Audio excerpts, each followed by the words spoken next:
माँ के आंचल का साया नसीब वालों को ही मिलता है। एक जज की दर्द भरी कहानी, रोंगटे खड़े कर देने वाली स्टोरी को ज़रूर पढ़ें और लोगों को शेयर करें। कल रात एक ऐसा वाक़या हुआ जिसने मेरी ज़िंदगी के कई पहलुओं को छू लिया। करीब 6 बजे होंगे, शाम को मोबाइल बजा। उठाया तो उधर से रोने की आवाज़। मैंने शांत कराया और पूछा कि भाभी जी आखिर हुआ क्या। उधर से आवाज़ आई, आप कहाँ हैं और कितनी देर में आ सकते हैं। मैंने कहा, आप परेशानी बताइए। और राम भाई साहब कहाँ हैं, माता जी किधर हैं, आखिर हुआ क्या। लेकिन उधर से केवल एक रट कि आप आ जाइए। मैंने आश्वासन दिया कि कम से कम 1-1.5 घंटा पहुंचने में लगेगा। जैसे तैसे पूरी घबराहट में पहुंचा। देखा तो राम भाई साहब, हमारे मित्र जो जज हैं, सामने बैठे हुए हैं। भाभी जी रोना चीखना कर रही हैं। 12 साल का बेटा आरव भी परेशान है। 9 साल की बेटी रूही भी कुछ नहीं कह पा रही है। मैंने भाई साहब से पूछा कि आखिर क्या बात है। भाई साहब कोई जवाब नहीं दे रहे थे। फिर भाभी जी ने कहा, ये देखिए तलाक के पेपर, ये कोर्ट से तैयार करके लाए हैं, मुझे तलाक देना चाहते हैं। मैंने पूछा, ये कैसे हो सकता है, इतनी अच्छी फैमिली है, 2 बच्चे हैं, सब कुछ सेटल्ड है। प्रथम दृष्टि में मुझे लगा ये मजाक है, लेकिन मैंने बच्चों से पूछा, दादी किधर है। बच्चों ने बताया, पापा ने उन्हें 3 दिन पहले दिल्ली के वृद्धाश्रम में शिफ्ट कर दिया है। मैंने घर के नौकर से कहा, मुझे और भाई साहब को चाय पिलाओ। कुछ देर में चाय आई। भाई साहब को बहुत कोशिशें की चाय पिलाने की, लेकिन उन्होंने नहीं पी और कुछ ही देर में वो एक मासूम बच्चे की तरह फूट फूट कर रोने लगे। बोले, मैंने 3 दिन से कुछ भी नहीं खाया है। मैं अपनी 70 साल की माँ को कुछ लोगों के हवाले करके आया हूँ। पिछले साल से मेरे घर में उनके लिए इतनी मुसीबतें हो गई कि पत्नी ने कसम खा ली कि मैं माँ जी का ध्यान नहीं रख सकती। ना तो ये उनसे बात करती थी और ना ही मेरे बच्चे बात करते थे। रोज़ मेरे कोर्ट से आने के बाद माँ खूब रोती थी। नौकर तक भी अपनी मनमानी से व्यवहार करते थे। माँ ने 10-12 दिन पहले बोल दिया था, बेटा तू मुझे ओल्ड एज होम में शिफ्ट कर दे। मैंने बहुत कोशिशें की पूरी फैमिली को समझाने की, लेकिन किसी ने माँ से सीधे मुँह बात तक नहीं की। जब मैं 3 साल का था तब पापा की मृत्यु हो गई थी। दूसरों के घरों में काम करके मुझे पढ़ाया, मुझे इस काबिल बनाया कि आज मैं जज हूँ। लोग बताते हैं माँ कभी दूसरों के घरों में काम करते वक्त भी मुझे अकेला नहीं छोड़ती थी। उस माँ को मैं ओल्ड एज होम में शिफ्ट करके आया हूँ। पिछले 3 दिनों से मैं अपनी माँ को एक एक दुख को याद करके तड़प रहा हूँ, जो उसने केवल मेरे लिए उठाए थे। मुझे आज भी याद है जब मैं 12th की परीक्षा में अपीयर होने वाला था। माँ मेरे साथ रात रात भर बैठी रहती। एक बार माँ को बहुत फीवर हुआ तो तभी स्कूल से आया था। उसका शरीर गर्म था, तप रहा था। मैंने कहा, माँ तुझे फीवर है। हंसते हुए बोली, अभी खाना बना रही थी इसलिए गर्म है। लोगों से उधार मांगकर मुझे दिल्ली विश्वविद्यालय से LLB तक पढ़ाया। मुझे ट्यूशन तक नहीं पढ़ाने देती थी कि कहीं मेरा टाइम खराब ना हो जाए। कहते कहते रोने लगे और बोले, जब ऐसी माँ के हम नहीं हो सकते तो हम अपने बीवी और बच्चों के क्या होंगे।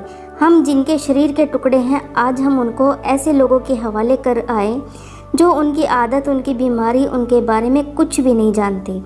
जब मैं ऐसी माँ के लिए कुछ नहीं कर सकता तो मैं किसी और के लिए भला क्या कर सकता हूँ। आज़ादी अगर इतनी प्यारी है और माँ इतनी बोझ लग रही है तो मैं पूरी आज़ादी देना चाहता हूँ। जब मैं बिना बाप के पल गया तो ये बच्चे भी पल जाएंगे, इसलिए मैं तलाक देना चाहता हूँ। जब मैं बिना बाप के पल गया तो ये बच्चे भी पल जाएंगे, इसलिए मैं तलाक देना चाहता हूँ। सारी प्रॉपर्टी इन लोगों के हवाले करके उस ओल्ड एज होम में रहूँगा। कम से कम मैं माँ के साथ तो रह सकता हूँ। और अगर इतना सब कुछ करके माँ आश्रम में रहने के लिए मजबूर है तो एक दिन मुझे भी आखिर जाना ही पड़ेगा। माँ के साथ रहते रहते आदत भी हो जाएगी। माँ की तरह तकलीफ़ नहीं होगी। जितना बोलते उससे भी ज़्यादा रो रहे थे। बातें करते करते रात के 12:30 हो गए। मैंने भाभी जी के चेहरे को देखा। उनके भाव भी प्रायश्चित और ग्लानि से भरे हुए थे। मैंने ड्राइवर से कहा, अभी हम लोग नोएडा जाएंगे, भाभी जी और बच्चे हम सारे लोग नोएडा पहुँचे। बहुत ज़्यादा रिक्वेस्ट करने पर गेट खुला। भाई साहब ने उस गेट कीपर के पैर पकड़ लिए, बोले मेरी माँ है, मैं उसको लेने आया हूँ। चौकीदार ने कहा क्या करते हो भाई साहब? भाई साहब ने कहा मैं जज हूँ। उस चौकीदार ने कहा जहाँ सारे सबूत सामने हैं तब तो आप अपनी माँ के साथ न्याय नहीं कर पाए, औरों के साथ क्या न्याय करते होंगे साहब। इतना कहकर हम लोगों को वहीं रोककर वह अंदर चला गया। अंदर से एक महिला आई जो वार्डन थी। उसने बड़े कातर शब्दों में कहा 2 बजे रात को आप लोग ले जाने कहीं मार दे तो मैं अपने ईश्वर को क्या जवाब दूंगी। मैंने सिस्टर से कहा आप विश्वास करिए ये लोग बहुत बड़े पश्चाताप में जी रहे हैं। अंत में किसी तरह उनके कमरे में ले गई। कमरे में जो दृश्य देखा उसको कहने की स्थिति में मैं नहीं हूँ। केवल एक फ़ोटो जिसमें पूरी फैमिली है और वो भी माँ जी के बगल में, जैसे किसी बच्चे को सुला रखा हो। मुझे देखा तो उनको लगा कि कहीं बात ना खुल जाए, लेकिन जब मैंने कहा कि हम लोग आपको लेने आए हैं तो पूरी फैमिली एक दूसरे से लिपटकर रोने लगी। आसपास के कमरों में और भी बुजुर्ग थे जो जाकर बाहर आ ही गए। उनकी भी आंखें नम थी। कुछ समय के बाद चलने की तैयारी हुई। पूरे आश्रम के लोग बाहर तक आए। किसी तरह हम लोग आश्रम के लोगों को छोड़ पाए। सब लोग इस आशा से देख रहे थे कि शायद उनको भी कोई लेने आए। रास्ते भर बच्चे और भाभी जी तो शांत रहे, लेकिन भाई साहब और माता जी एक दूसरे की भावनाओं को अपने पुराने रिश्ते पर बिठा रहे थे। घर आते आते करीब 3:45 हो गए। भाभी जी भी अपनी खुशी की चाबी कहाँ है ये समझ गई थी। मैं भी चल दिया, लेकिन रास्ते भर वो सारी बातें और दृश्य घूमते रहे। माँ केवल माँ है, उसको मरने से पहले ना मारे। माँ हमारी ताकत है, उसे बेसहारा ना करे। अगर वह कमज़ोर हो गई तो हमारी संस्कृति की रीढ़ कमज़ोर हो जाएगी। बिना रीढ़ का समाज कैसा होता है किसी से छुपा नहीं है। अगर आपकी परिचित परिवार में ऐसी कोई समस्या हो तो उसको ये ज़रूर पढ़ाएं, बात को प्रभावी ढंग से समझाएं। कुछ भी करें लेकिन हमारी जननी को बेसहारा बेघर ना होने दें। अगर माँ की आंख से आंसू गिर गए तो ये कर्ज कई जन्मों तक रहेगा। यकीन मानना सब कुछ होगा, तुम्हारे पास सुकून नहीं होगा। सुकून सिर्फ माँ के आंचल से होता है, उस आंचल को बिखरने मत देना।